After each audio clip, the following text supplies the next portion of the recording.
So if I tell you, don't think about elephants, what do you think about? You think about elephants. So when Ifa says, don't think about certain kinds of activities, don't use charms right now, don't curse anybody, right? If you're not familiar with those things, it's natural for you to say, well, what's that? What are you talking about?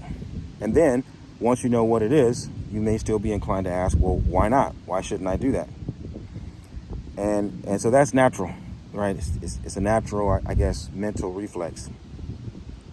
And so I want to give you some insight into how to think about that and be able to accept the limitations that are set forth. And someone says, don't do this and don't do that. My point of reference is language, okay?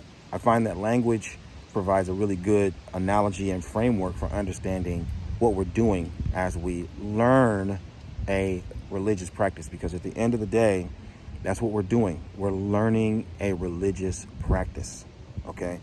And so it's structured, it has format, okay? And so people may resist the idea of religious format and structure, or even calling it a religion, and I understand that sentiment, but stay with me. Language organizes thought, right? We have human language, common language, French, Spanish, German, Kiswahili, Amharic, whatever. And we use language to communicate, human ideas, concerns about what you think, about what I think, about how I feel, about how you feel, about what, you want or what I want. It's social primarily. But then you got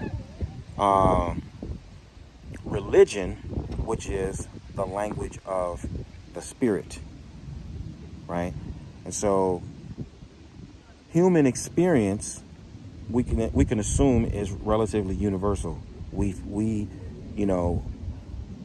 when we boil it all down, what you want and what I want, and what I like and what you like, it's kind of like falls within the same kinds of parameters, right? There's a human experience that we could pretty much assume that the basic emotions and desires and fears are cut across the board. But how we express the experience is particular, right? And that is where the language comes in. And so I have to find the words to demonstrate as much as I can how I feel and what I think, okay? Without language, then it's very difficult, if not impossible, to really share experience with other people. Language is so important for people being people together. And so in the same way, religion is the language of the spirit. We use religion to communicate, to transmit our spiritual essence, as well as to receive the spiritual essence from our ancestors, from Olodumare, from the divinities, even between one another, right? It's the language that we use to convey the spirit. That's what religion is. And just like I don't have my own individual language, and you don't have your own individual language, I don't have my own religion, and you don't have your own religion. There's an agreed upon set of symbols and gestures that have agreed upon meaning, and that's how we communicate, right? This is established between us and the ancestors, between us and the divinities, between us and Olodumare. That's why we have religion. And so when you are, obviously you're a human being, you're born with a language. You got a first language, okay? And this is something I know from being a language instructor. That's why I break it down this way. You speak English, and you're 35, 45, 50 years old. You got complex ideas, you got vast experiences, and you want to convey all of that. You want to say all of that. And you can do it pretty well in English. But when it comes to your second language, oh, you're on a real basic level, right? You're just making the most basic sentences. The red shoe, that's as elaborate as you can go. I like the red shoe, right? And so that becomes frustrating, and we want to just be able to say complex things. And so, like I said, as a language teacher, what I would find is that my students would be so anxious to express complex ideas that they would use technology. They would use something like Google Translate or something like that to say complex things. But these are things that they could never, ever say in the second language. There's, you know what I mean? It's just impossible for them to be that advanced, right? And so they end up saying it wrong. And, you know what I mean? There's all kinds of things that just don't happen. Okay. And so it's better.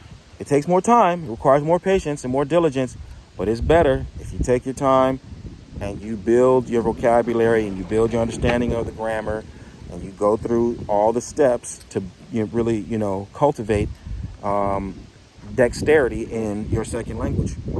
And so it is with the religion. You got to grow step by step, bit by bit, and you take on the parts according to your real capabilities and according to your demonstrated understanding of how things work and what's what. And so in that process, the people who know are going to tell you, no, don't do that. Leave that alone. That is not for you. Just don't even entertain that right now. It's not for you. That's the sentiment behind getting limitations placed on you sometimes, where Ifa says don't be engaged in certain kinds of activities. Don't worry about certain things. If you don't have this, the Yoruba would say, for example, a son cannot inquire about his father's death unless his hand is on the hilt of his sword. Something to that effect. A son cannot inquire about his father's death unless he has his hand on the hilt of his sword. Which means there's certain things that you only ask that question until you're ready to get the answer and then go to avenge. Right? And so it's not something we're supposing and wondering about. You got to be prepared to do that. So that's the sentiment. This is the idea. Just take it step by step, bit by bit. When you get a limitation, hey, accept that limitation and keep your mind focused on all of the things that are not limited to you. And everything that's open and accessible, take it, absorb it, learn it, master it, apply it, and let it work for you. So I hope that this lesson has been helpful and illustrative for you. And as always, the reason why I'm sharing this information in this way is because I'm looking for leaders. I am looking for leaders. I'm looking for people who are committed to improving the world through positive influence. If that's you, then I want you to find out how I, Obafemi Odugunwa, and the Orisha Lifestyle Academy can help you take your practice and your life to the next level. Check me out at obafemio.com or orishalifestyle.com, and let's get busy helping you live the medicine that will heal your life and heal the lives of those who you are destined to serve. Bye for now. I look forward to working with you. Taboo.